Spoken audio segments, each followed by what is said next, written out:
getting close. Oh, I'll do it later.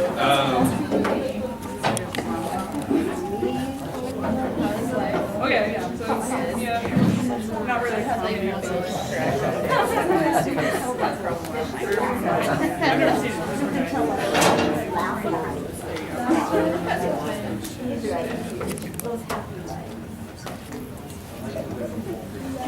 yeah, that's why he's coming. I didn't know his name again. Katie.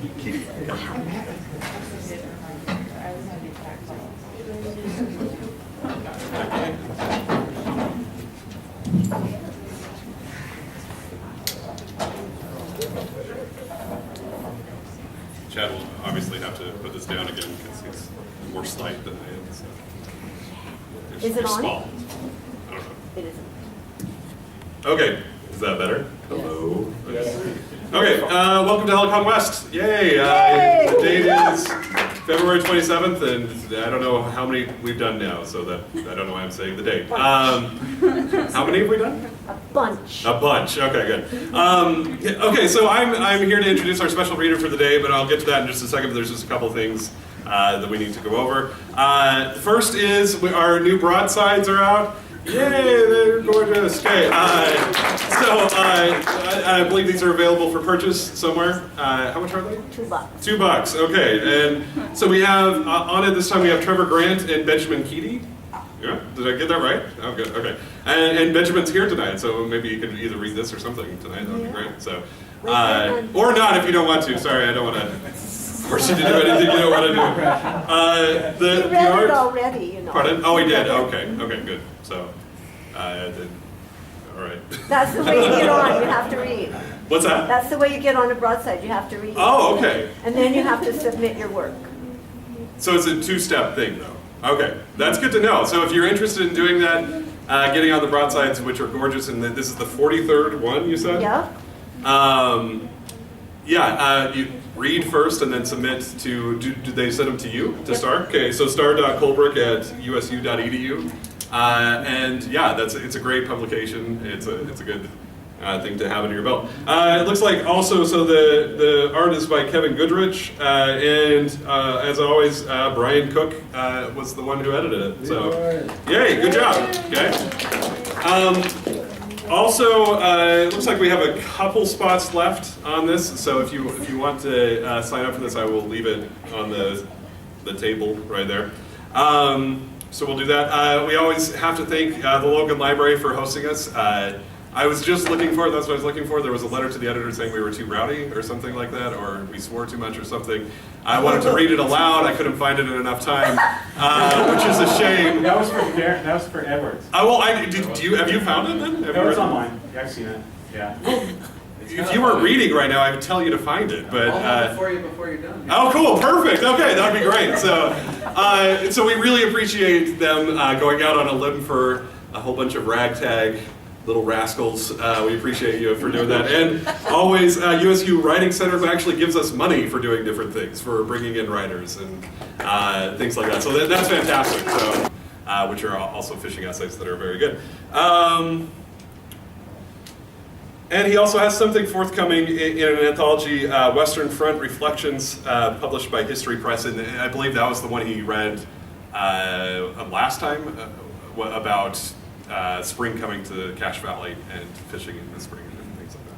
So that's his official things. Chad, if you've been to this before, you've probably heard him read. He's very good. I've known him for years. He's good. Simply put, he's my favorite Cache Valley writer. And maybe my favorite Utah writer. He's creeping up there. You got to beat out Scott Carrier though, and he's a tough one to kick out. So he's really good, and I'm excited that he's going to be here reading for a little bit more. We get to hear more stuff by him. So yeah, that's it. Thanks, Chad. We'll have you read.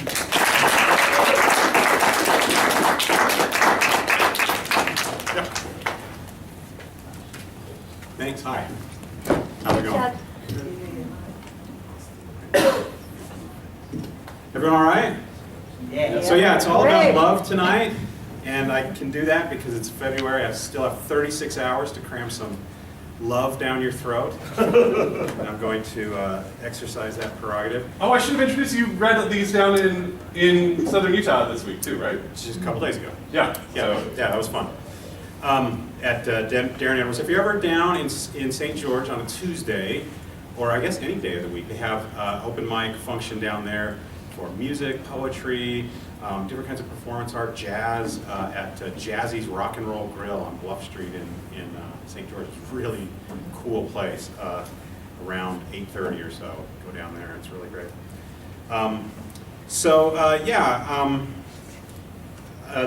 The theme that I came up with for this, because it's February, is love, monstrous love. I think that even you younger people understand that love is not a it's not like this gentle-hearted, tender creature that's sort of a cross between a bunny and a kitten and a unicorn. It's really much more destructive and dangerous than that. And the way that I picture it is really like a Japanese Tokyo crushing monster, just like 800 feet tall and immensely powerful, and you can't tangle with a being like that without running a really high risk of getting yourself crushed and just having it just eat your skin. And that's kind of more where I guess I'm not very romantic when it comes to romantic love. And the time that I think about it a lot is, of course, around Valentine's Day, because it's the time when all of those people who haven't found it yet get it crammed down their throats. And the one thing that I find very interesting about it is the little Cupid that we use as a shorthand for Valentine's Day and for giving a box of chocolates and taking your honey out on a date. Because we use the little version of the Cupid, which is basically a naked angel baby who flies around with a cute little bow, a little gilded bow, and an arrow that's about this long with a heart for a point. And he apparently just sort of hangs around city parks and looks for people who look nice together, and he plinks you, and then your eyes turn into hearts, and then everything's peachy. But that is not the original conception of that character. The Greeks sort of came up with Cupid as a guy with a bow and arrow, and he wasn't an angel. He did what the gods told him to do. They would say, hey, Cupid, I need you to show up at the banquet, and there's this girl that I want to get with later, so I'm going to have you shoot her. If you would do that, I'll point her out when I figure out who it is. And if you would do that, that would be great. And he would just do it. So he wasn't like an angel, he was like a mercenary, and he had these arrows. And the Greeks knew what it was like to get hit with an arrow. It happened a lot more often back then. And it's a shaft of wood with a metal point on it, and it penetrates you, and it destroys your internal organs, which you thought were covered up and protected. And there's blood and shrieking involved. And I think that they chose that right. I think that they got that part right. Because that's what happened. That as a symbol of falling in love, that is exactly what happens. Shrieking, blood, there's remorse. And sometimes when Cupid would make two people fall in love, it was basically a death warrant, because they couldn't be together. So one of them would just throw themselves off a mountain or into a river, or there was revenge killings involved. It's not. If you think that love is, warm and cuddly, you're just, and I don't know, maybe some of you do, you just have no idea what you're in for. So that is my sort of upbeat, introduction. But there's another side, obviously. Because love is this sort of towering, monstrous thing, it can lift you up. It can elevate you and allow you to see, these sweeping vistas of emotion and the order of life. And once you see things from that perspective, which you can't do without love, once you see that, you change and you find out your purpose in life, or you find out where you're supposed to be. And so it's not really a matter of like, should I risk it? It's that you have to. You really have to. Even if that just means waiting for it to happen. That a little bit more cheerful, a little bit better, right? A couple of people are kind of okay. So I have these stories. They're about love, or kind of about love, I hope. There is some blood, and there's not very much shrieking, but there is a little bit of bleeding and misery involved. But I hope that I think it's important when we get together like this that you're moved, that you're feel something. And so if you do, maybe just show it. Maybe just lay your head on the shoulder of the person next to you. Or hold the hand of the person that's sitting next to you. Even if you don't know them, like especially if you don't know them, who can promise me, show of hands, that they'll do this? Anybody. I'll be watching you, and I'll be watching the person next to you. If you're feeling it, you got to show it. There you go. So this first one is called X-Acto. And does everyone knows what an X-Acto knife is, right? Little like consumer grade, super sharp scalpel. Okay. Figures into this story. I hope you enjoy it. It's called X-Acto.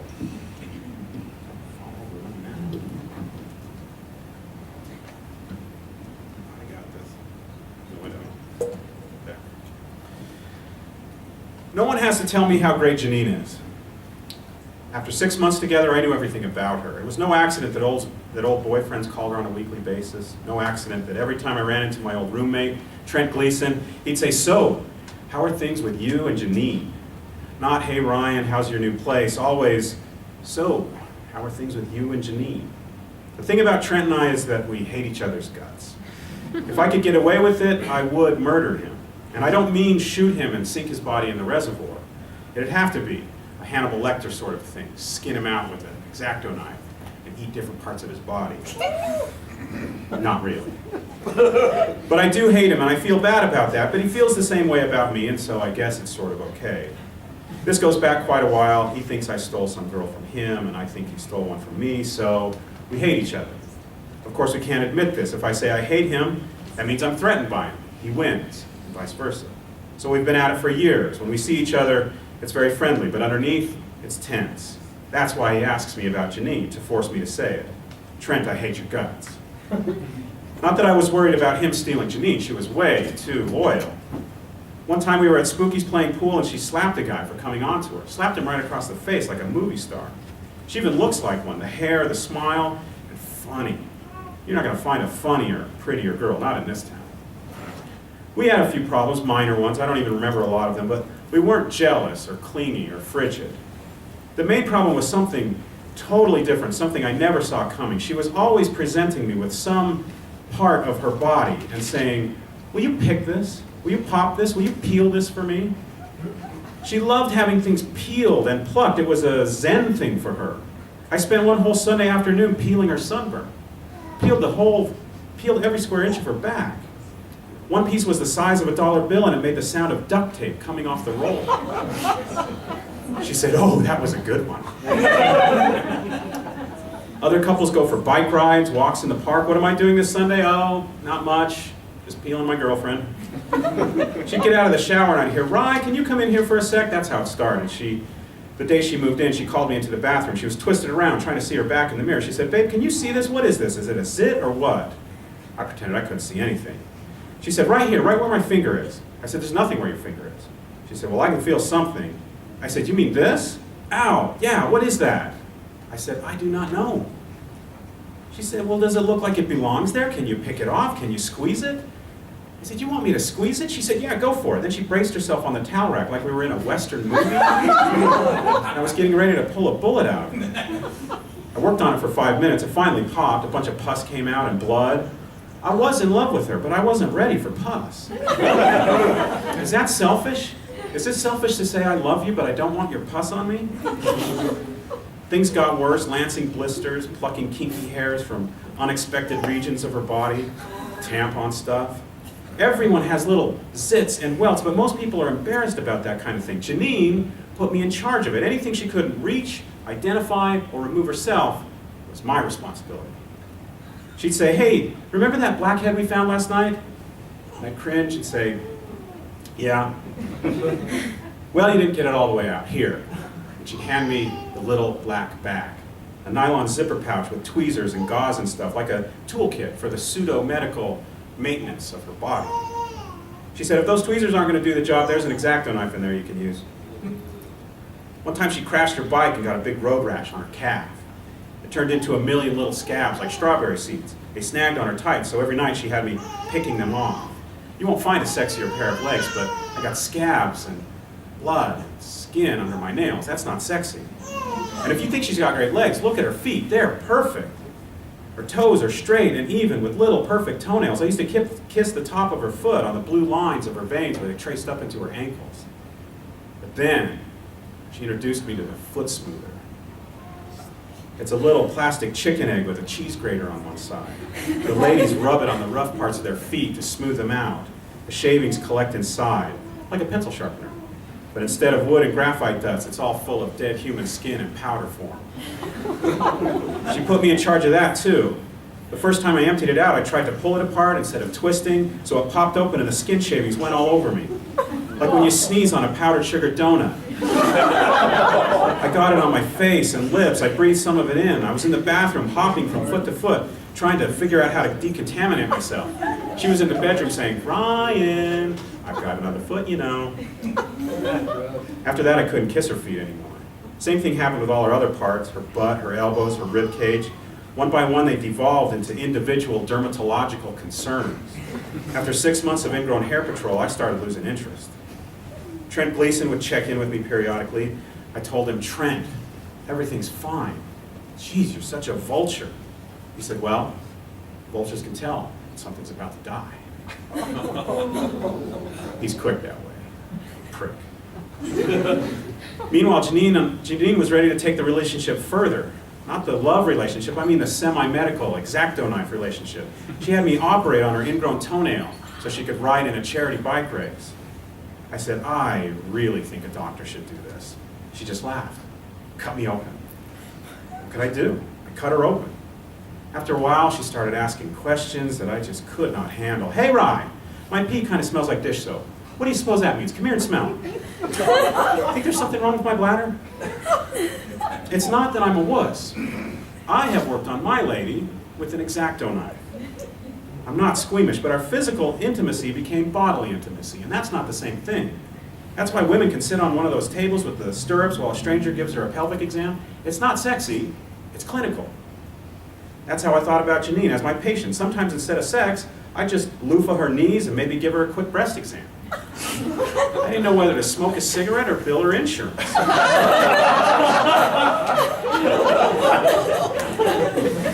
I finally told her, "I can't do this. We can't stay together." She didn't know what to say. These things we do, the mole plucking, the zit squeezing, the surgery, it's revolting. Her mouth dropped open. After that, I went about like you'd think. It was like her ingrown toenail, a lot of crying, blood everywhere. And I hesitated, started thinking about what I was doing. About how every relationship's got some version of infected toenails. I once told Janine I'd go to yoga with her, knowing for a fact I never would. Told her the same thing about charity races and volunteer stuff. She never said a word about any of that. So I thought about walking it back, trying to start over with some ground rules, but she was cut open, draining. "I didn't know," she told me. Her voice was hitching like a little kid. "I had no idea you found me revolting." That's not what I meant, not at all. But you can't come back from that. That's the problem with a word like revolting. You can't unsay that one.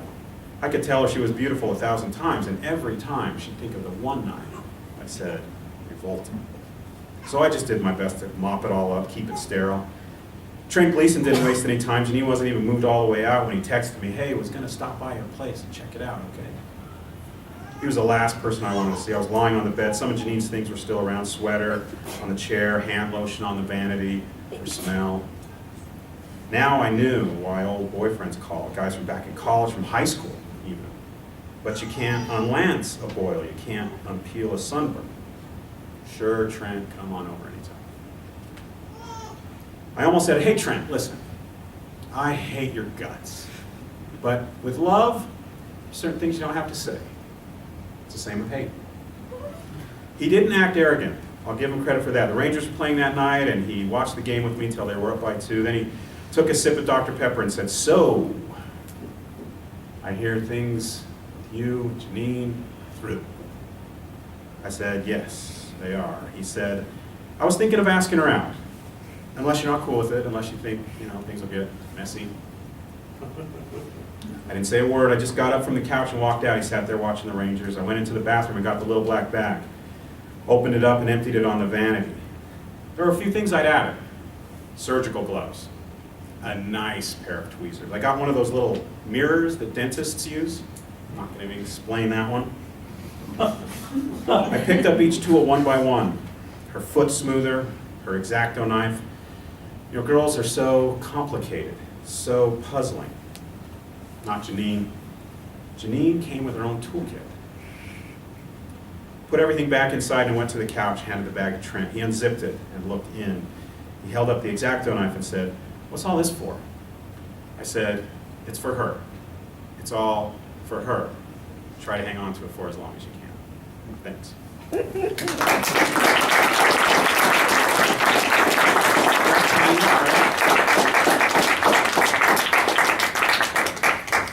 So I don't often write about love. I don't write about it very often at all. In fact, as Russ said, we've both been writing kind of more about fly fishing, which is the opposite of love. You thought that hate was, and it can be, but the direct polar opposite is actually fly fishing. There's people in here that you can ask to confirm that. But when I do write about love, I think of myself in this kind of pompous, romanticized way, like one of those explorer scientists, like maybe like Charles Darwin, but maybe not as notable as Charles Darwin, maybe one of the lesser explorer scientists, you know, and they get on like a sailing ship and they have the sea captain drop them off on a tropical island and say, just come back in 20 years and pick me up. And then like for 20 years, he's just collecting 10,000 butterfly specimens. Just walking around in the tropics, you know, the pith helmet, the tie, the jacket, spectacles, he's just gathering up just butterflies for 20 years. And you guys, I'm just going around, each one of these is a little butterfly. You guys are like the science panel, you know. He comes back 20 years later, big long beard, cracks, his glasses all cracked up, he's just a ruined human being. And they're like, well, you were gone for 20 years. What can you tell us? And he's just like, 10,000 butterfly specimens. No, that's it. It's for you to figure out, I guess is what I'm trying to say. These are just pages, this is just crap that I saw or thought of, and I don't really know what it means. It's just kind of more for you guys to tell me. And this one in particular, because the central action of this I saw happen at a lake once. I was at a lake, and there was a family reunion going on, and I saw the thing that happens at the end of this happen right in front of me. I ran home and I jotted it down, and then I kind of had to write a story around it. But this is like a real field observation. This happened like out in the wild. And I hope you like it. It's called Bring the Jackets. And one thing I need to tell you is that the narrator of this is a lady. And you probably pick that up from the context and stuff. But if you blink and you miss the line, you wouldn't know. So I want you to know that the lady is narrating this. This is called Bring the Jackets. I'm still in my nightgown, but Terry's got the car almost packed. I sit in the kitchen and watch him through the window trying to figure it out. He's made about 20 trips so far. Sometimes he takes just one thing with him, like just the water jug. Other times he takes a big armload of stuff and drops it in the driveway as he goes. A couple of times he goes to the car and brings things back into the house. He props open the door with Maisie's big wheel, then stumbles over it, coming back in. On the next trip out, he's got the big red ice chest with my beach bag on top. He stops at the kitchen and says, "Babe, you want me to grab you a jacket?" I wish. A couple of hours of rain would be a perfect excuse to stay home, but the sky is an ugly, spotless blue. Terry, what makes you think we're going to need jackets? It's supposed to be windy and cold up there later. The internet even said so. It's 8 in the morning and he's sweating already. His glasses slide down to the tip of his nose. He wiggles his face to keep them from falling off. Not once in how many years have we needed jackets? He says, "So, want me to bring them?" "Sure. Bring the jackets, babe. Bring your mittens while you're at it." He goes out and throws his weight behind the cooler to cram it into the hatchback, but he bangs his head on the edge of the car. The beach bag falls and my books and sunglasses spill out. Terry rubs his head, then bends down to pick up my things. His ass crack emerges into the perfect sunlight. Usually it's me prodding him to get ready, which is fine. If anyone has a right to hate my family's big 4th of July trip, it's Terry. He's the one my brothers will depants or push off the pier. My dad won't do anything about it. Last year I said, "Daddy, you got to do something about Derek. Tell him to lay off Terry." He said, "Shelley, that'd just be blood in the water." I'm not sure how things got turned around, but he comes in and says, "All packed." He's so sweaty he's got to change his t-shirt, jiggling as he pulls a fresh one over his belly. It's his favorite shirt, black, with a picture of some new military jet that costs $1 bazillion. "When are you going to get ready?" he puffs, combing his hair down with his hand. "What if we didn't go?" I say. "We could stay here and grill some chicken." He frowns. You say, I don't like it when I grill. It's never cooked all the way. We'll go out then. Nah, he says, your family'd kill us. You even said so. Why don't you want to go? I don't know. Brian and Derek can be such jerks. He waves his hand. I just ignore him. Derek pushed you in the lake last year, I remind him. You just about lost your inhaler. No, that was 2 years ago, he says. Last year, Derek put ambrosia in my sleeping bag. That's what I mean. They're such jerks. He shakes his head. You're going to want to talk to your mom. Maisie's been dying to see the cousins. Come on, we got to get moving. He goes down the hall and calls Maisie. I get in the shower. When I was a kid, I couldn't wait to get to the lake. It's where I learned to swim, where I first kissed a boy. I sit on the bed with my wet hair, thinking of the things we could do if we didn't go. Nap in the backyard. Read. We'd play with Maisie in the sprinkler, her diaper wet and sagging. Terry gives me a couple of quick toots on the car horn to keep me moving. I put on a sleeveless collared shirt that makes me look a little less chubby. Then I go out and slump into the car. Terry hops in and we back out. Then he puts his seatbelt on one-handed as we take a corner, and he just about sideswipes Mrs. Schultz in her Oldsmobile. Slow down, babe, geez. Yeah, Daddy, geez, says Maisie. Terry eases up, but it seems like he's leaning forward, like it'll make us go faster. I watch him as we pass by the houses and cul-de-sacs. He's grinning a little, but with the same expression he gets when he finally decides to jump off the high dive at the city pool. What? I ask him. What is with you? He shrugs. I'm just excited. We drive through town and get on the frontage road. He's definitely leaning forward, definitely grinning. Have you got some sort of plan, I ask? Are you trying to pull something on my brothers? Terry looks at the speedometer for no reason. You can't beat them, Terry. Derek will see you coming from a mile away. He glances over, shows me the grin. Oh, you are planning something. This is so not a good idea. He says, I just want to get there, okay? We gotta get a good spot this year. That's true. Dad always reserves a huge camping area. But if we're late, we'll have to camp by the water with the mosquitoes, or on the hill where everything's slanted. I quiz Terry about what he packed. Did you get bug spray? Yes. Sunblock? He hands me his phone. Here, it's the first checklist. I scroll through it. It's everything I packed, plus a few things I'd forget, like marshmallow sticks. It's a good list, and I'm getting ready to say so when I see the last item. Kite. I look up from the phone. Kite? You brought the kite? He looks at the speedometer. This is not a regular kite like from the supermarket. It's a special stunt kite. And Terry put it on our credit card without telling me. 5 or 6 years ago. The kite cost a lot of money. And back then we didn't have a lot of money. I knew why he wanted it. Not very many people get to be exactly what they want to be in life, and that's too bad. But some people want to be the one thing they can never be, and that's Terry. He'd somehow got it in his head that he should be a fighter pilot. He loves jets, knows everything about them, but he's got so many health issues, he never had a prayer of going into the military, let alone getting close to any jets. His mom once told me his Air Force recruiter wouldn't even give him a free t-shirt. Get him close to any airplane and he gets a look in his eyes like a kid, seeing the only Christmas present he wants, knowing he'll never get it. So I let him keep the kite, grudgingly. The lake would be a great place to fly it, but it's one of the few things we still fight about. He has to go to a park on the other side of town to fly it. He's in a club with his buddies and they all fly kites together without wives. The wallpaper on Terry's laptop is him holding a kite. We have a baby, a human being dog, and he sets his wallpaper to a kite picture. So you're going to be off flying your kite the whole time, I say. No, not the whole time. I hate that kite.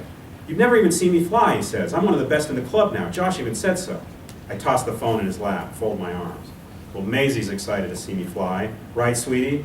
Maisie hides her face with her arm and says, I'm not opposed to say anything if Mommy's around. Mommy knows about it now, I tell her, and that's when I get it. His favorite t-shirt, packing the car, his diving board grin. Is this your plan? Is the kite somehow your plan? He stops grinning. Oh, Terry, how is a kite your plan? He clams up, but he speeds the rest of the way, so we're nice and early. The camping area is a grassy half-acre next to a cove on the north end of the lake. Along one side stands a big wall of cottonwoods that shimmer and hiss in the lightest breeze. On the other side, grassy hills that glow at sunset. Derek hasn't shown up yet, so the space next to my dad's camp trailer is open. Terry gets our tent out of the car. You think Derek will be mad if we set up right next to you, I ask my dad. He'll get over it. He knows to get here early.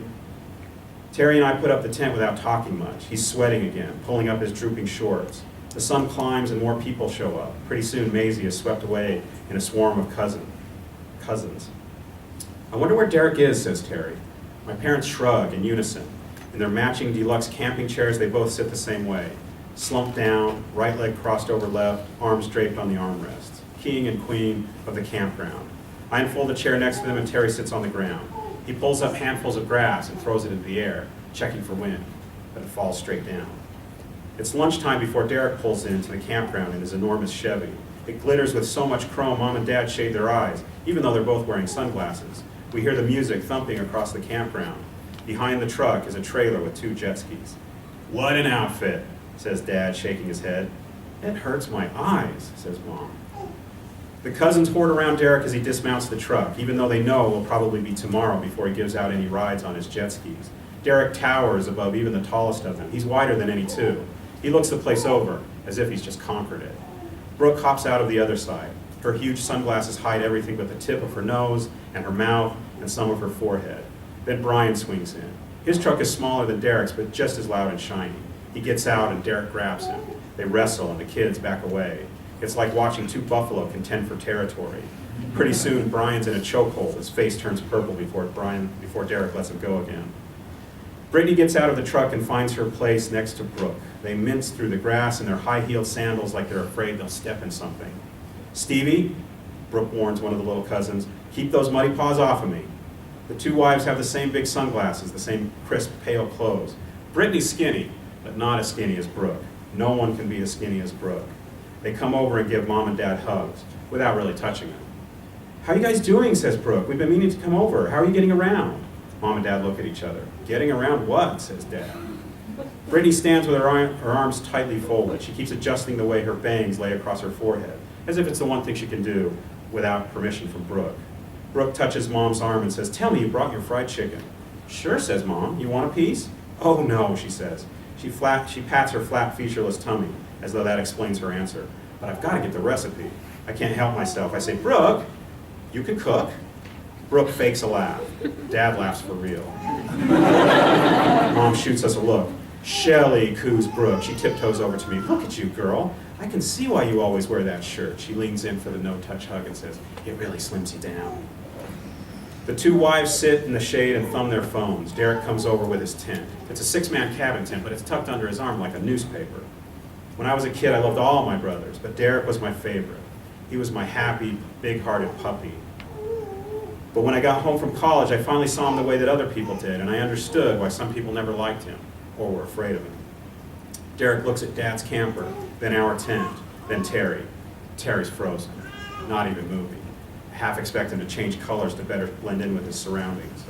Derek throws his tent down, and I feel the impact of it in the ground. Terry, why'd you stick your tent right here? Dad says, well, son, it's called camping. Derek snorts, but if he'd move it 10 feet over, me and Bri could put our tents in here. He's hogging all the room. We got the whole campground, says Dad. How much room do you need? Derek snorts again and glares at Terry.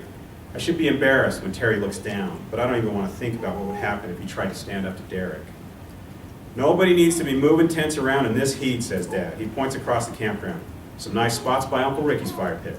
I don't want to sleep by Ricky. He snores. Mom pipes up. So are you, sweetie. Fine. He scoops up the tent. We're camping over there, he yells at Brian. Too crowded over here.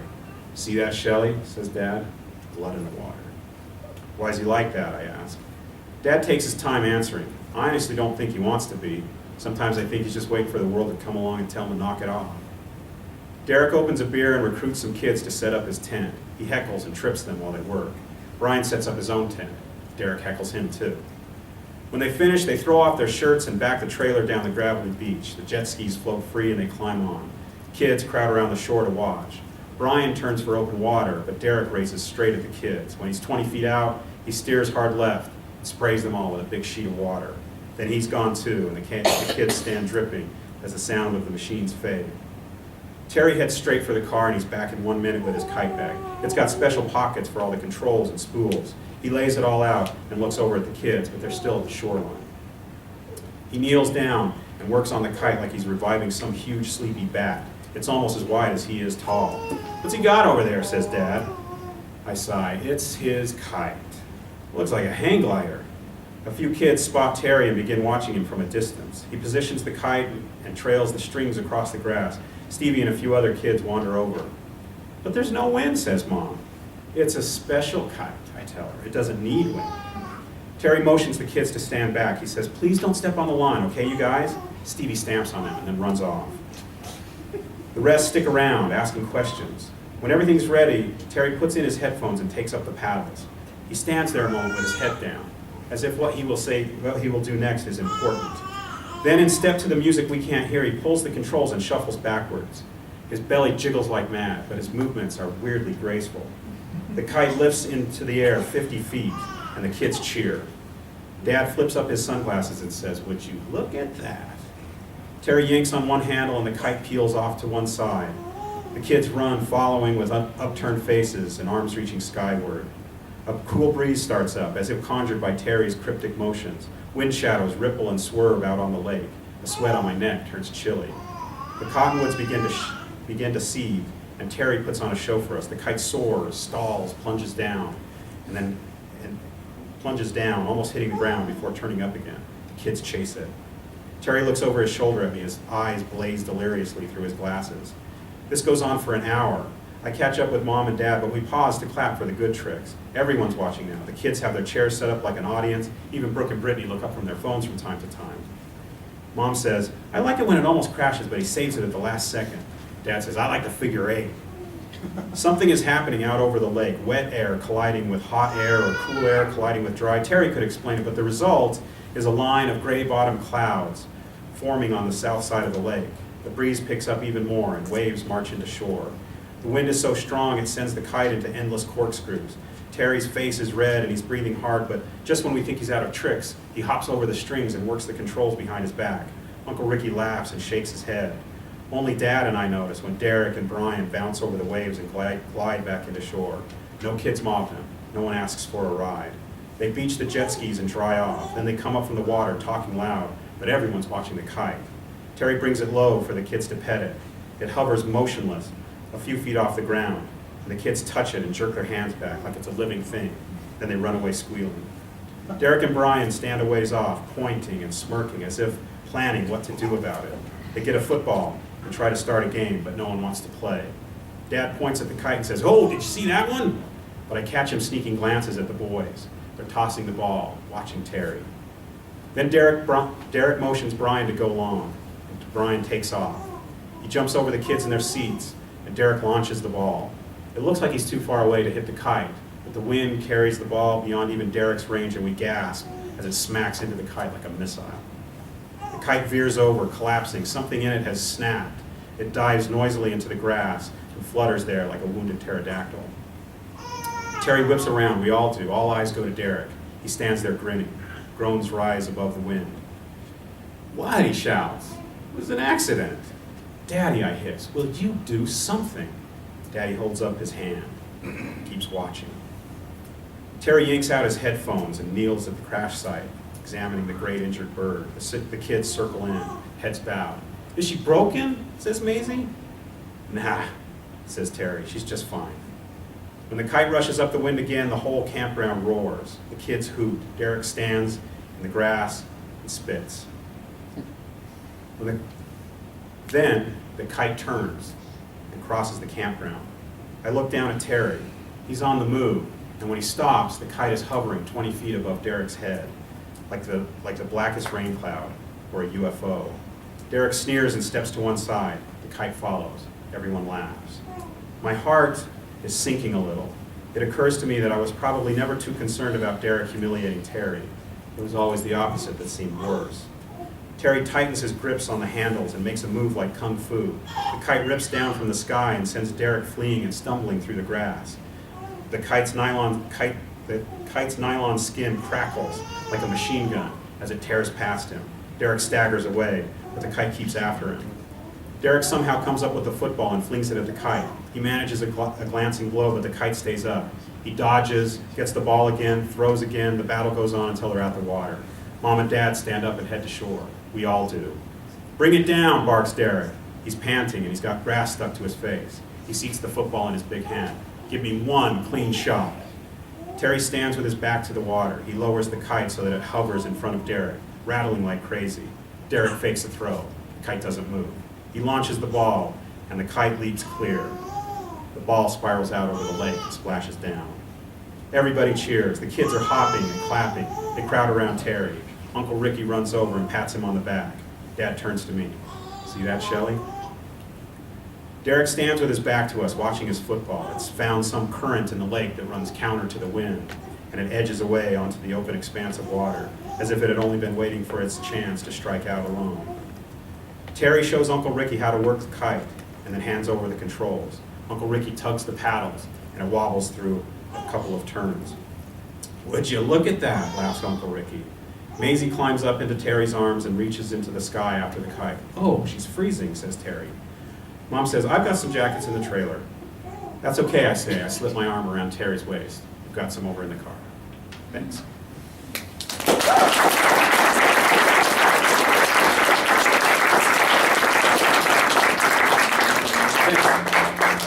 So just one more, and it's this is a little bit newer. It's sort of still dripping with, that amniotic fluid. Just a couple. These other ones are maybe a year or two old. This one's a little bit newer. And again, if you're feeling it, I don't want you to show it. Just reach over, put your arm around her, him, whoever's over there. And I hope you did. I hope you felt something. I hope you're moved, and I hope you enjoy this one. This one's called "Just Wait for the Answer." This girl is so quiet. You may have misjudged just how quiet she really is. There are things you know about her, things you don't. She listens to classical music, can ride a horse, ambivalent about seafood, trivia mostly. But there's one thing you know for sure, that she's quiet. But there's nothing you can do about that now. Your time is up. She puts on her coat, and together you go out into the night and the rain in the parking lot. "Tonight was great," you tell her. The girl nods and grins. That's all she does. The asphalt shines in the darkness like a great spill of ink. You walk her to the car and open the door, and she gets in. Rush around to the other side, and you get in.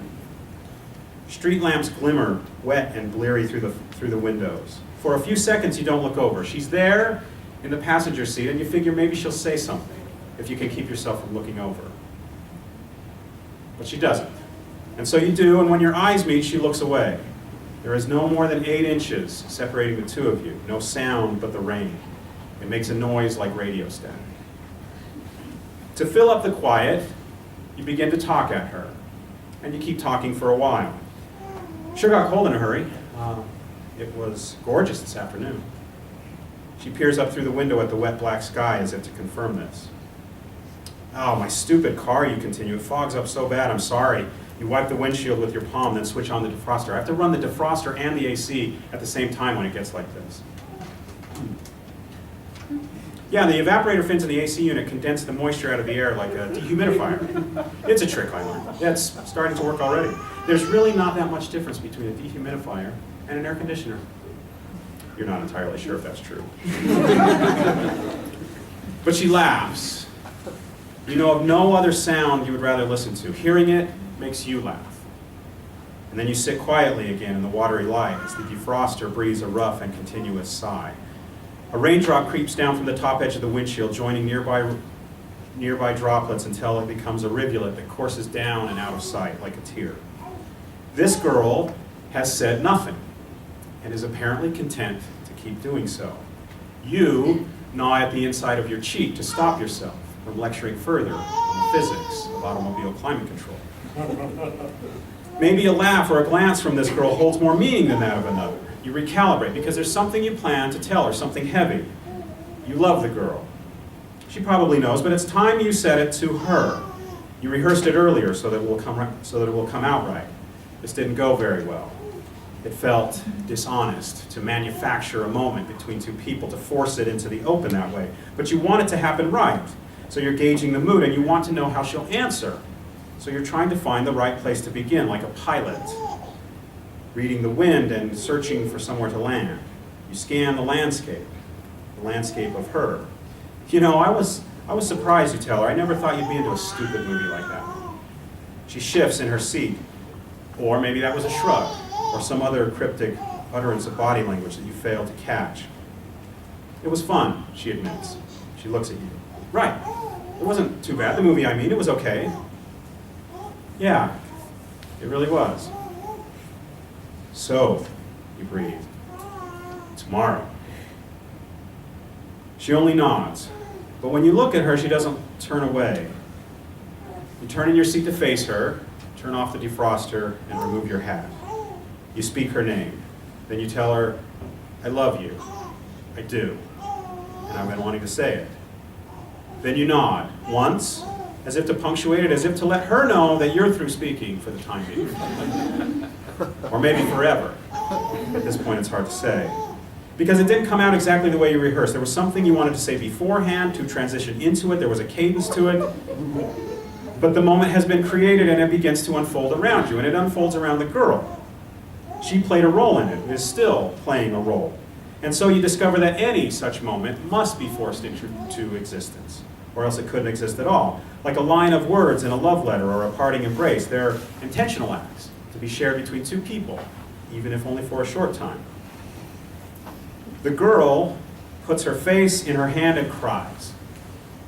She cries because she leaves tomorrow. In the morning she'll be gone, and you will likely never be together again.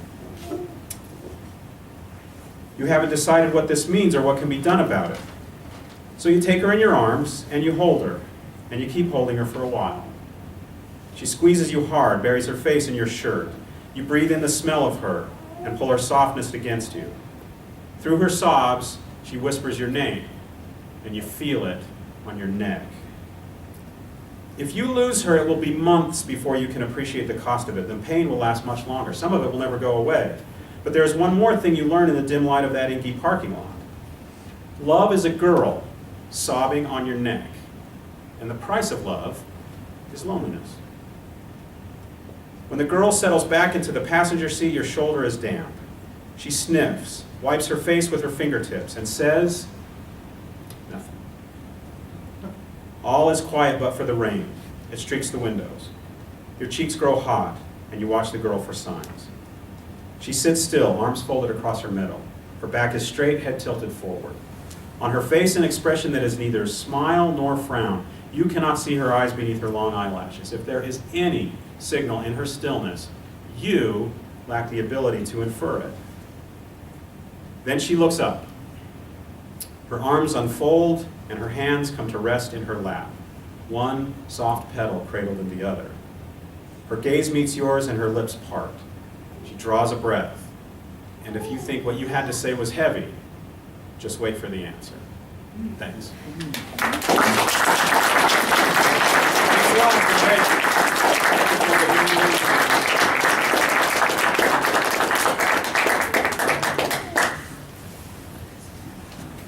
Thanks again, Russ. Yeah.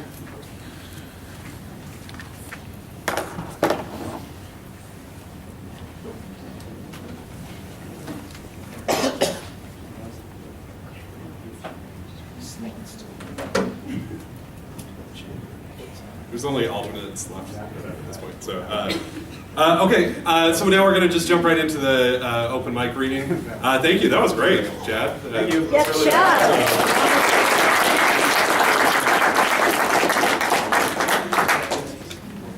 Good work. Okay.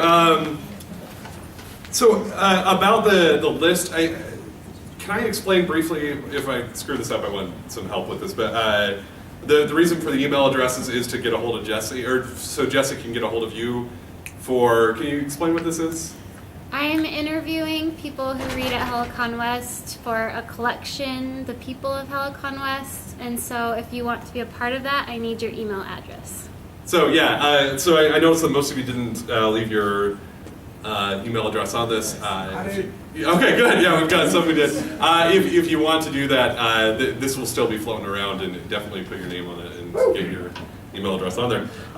Okay, so if I screw up your name, it's your fault because you have bad handwriting or I can't read. So we'll do that. So I'll just read 3 names, and then we'll go to that point, and then I'll read 3 more. Yes? We're wondering when 7. Oh, yes, please, 7 minutes. Don't make me cut you off because I'm large and intimidating. So try and keep it down to 7 minutes if you can. Yeah, okay, so the first 3 readers are going to be Jay Anderson, Craig Marlin, I think, and Diane Hardy. So we'll go to there. Okay.